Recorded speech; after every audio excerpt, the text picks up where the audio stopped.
കോഴിക്കോട് ജില്ലയിൽ ഏഷ്യൻ ജലപക്ഷി സർവേക്ക് തുടക്കമായി. മാവൂരിൽ നടന്ന സർവേയിൽ 30ഓളം പക്ഷി നിരീക്ഷകർ പങ്കെടുത്തു.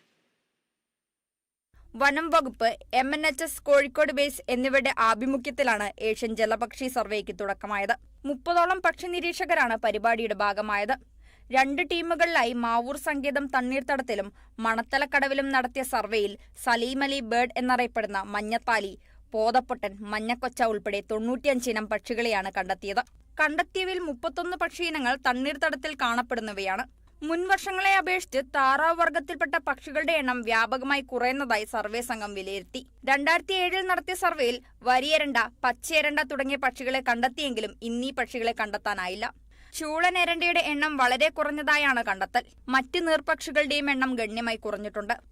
എന്നാൽ വർണ്ണക്കൊക്കുകളുടെയും ചേരാക്കൊക്കന്റെയും എണ്ണം വർദ്ധിച്ചിട്ടുണ്ട്. പക്ഷി നിരീക്ഷണത്തിന്റെ ഡാറ്റ കൃത്യമായി സൂക്ഷിക്കേണ്ടതുണ്ടെന്നും പക്ഷികളുടെ വരവിലുള്ള കുറവുകൾ, ആവാസ വ്യവസ്ഥ തുടങ്ങിയവ പഠനവിധേയമാക്കേണ്ടതുണ്ടെന്ന് social forestry extension wing ACAF AP Imtiaz പറഞ്ഞു. ഫെബ്രുവരി 15-നോടകം ജില്ലയിലെ പ്രധാന തണ്ണീർത്തടങ്ങളിലെല്ലാം പക്ഷി നിരീക്ഷണം പൂർത്തിയാകും. Kerala vision news, Kozhikode.